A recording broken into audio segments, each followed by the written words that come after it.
Comrade Jillian, our chairwoman for this evening's meeting here at Mon Repos.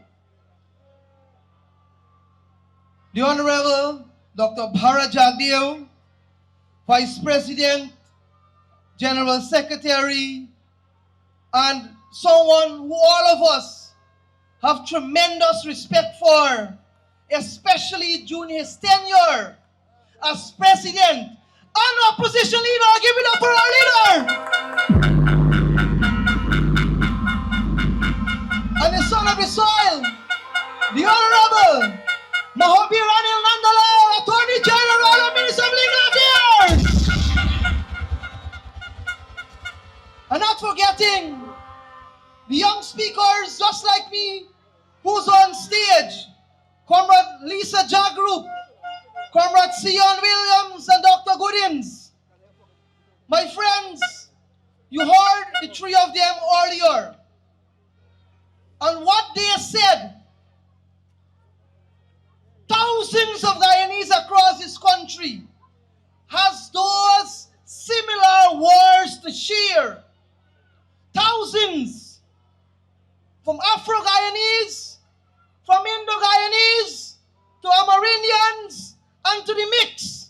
They all have a story to say and tell you what the People's Progressive Party Civic has done for them as a young person to change their lives.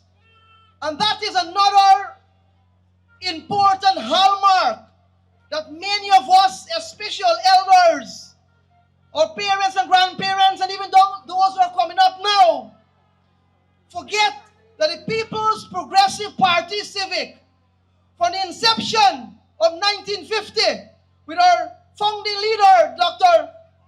Jerry Jagan, has always emphasized on education and new development.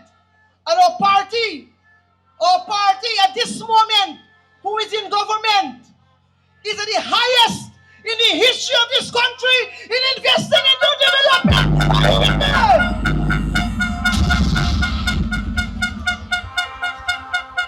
Comrades, I want to take you back for a few moments to memory lane. I know our Vice President will remember this. In 1998, when Comrade Gale was the Minister of Culture, Youth and Sport, the People's Progressive Party Civic Government, listen carefully, young people, brought into this country, introduced in this country, the International Award Program from the Duke of Edinburgh, called the PYRG Program, President Youth Award Republic of Guyana. And whoever is the president of the day, that person is a patron to the program. I want you to listen carefully. That program ran from 1998 all the way to 2015. You hear that? While PPP was in office. And the public record will prove that under APNU government, under the Granger-led administration, they killed the program in this country. Our permanent secretary now, who is at the Prime Minister office, he was once head of that program. And he has always depended to ensure to get back this program online, because thousands of young Guyanese have benefited from that international youth program started in England. And Guyana and Ghana are the only two countries in the world where the government is funding the program. And the Granger government killed the program. I want you to understand that. And when we took office, and we realized what happened when I assumed office of Director of Youth, myself and Minister Charles Ramson, we made a commitment to the international people that we are going to work tremendously hard. A lot of work, trust me, to return the program to Guyana. And I'm here to tell you, last week, they sent us the agreement, and Guyana now has a 3-year full license for the international program.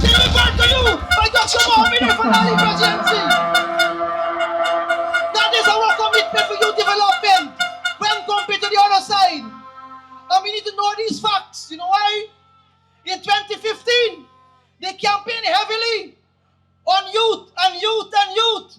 And they come in again with youth and youth. But when they come to your homes, my friends, you ask them about that program. Ask them what they have done for you. And you tell them what the PPP has done for you. And your children and grandchildren, nephew and niece and neighbor. You tell them that. Friends, our government by no means is putting education at the front line. Education. You heard my sister here give a testimony that she couldn't afford universal guide. You heard that? You heard it for yourselves. The PPP said we are going to deliver 20,000 scholarships. We have so far delivered over 39,000 scholarships, almost doubled. We pledged free university, and that has commenced this year.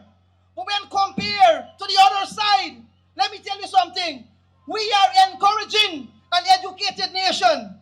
The PPPC government, our leadership, we want an educated nation. We're encouraging education. But on the other side, my friends, they're discouraging education. Because they are the ones who increase universal guidance fees by 35%. Isn't that true? They did that. When we are telling you to go to school, they are telling you don't go to school. And that is the people who want to run this country for the next 5 years. When we are building secondary schools, you just saw Sion spoke about that. They built no secondary schools in this country. When we left office, for the young people again, when we left office in 2015, this country achieved universal primary education. Simply means that every child who reaches school age, primary school age in simple terms, have a seat at the primary school to sit down. Do you understand that? And you're about 75 to 80% to achieving universal secondary education because we have to construct more schools. Because they did not construct one school, secondary school in this country. Instead of we increase, we decrease. But the People's Progressive Party Civic, Dr. Mohammed Irfan Ali, has committed, my friends, has committed that under his tenure, we are going to achieve universal secondary education. Those are some important points this evening.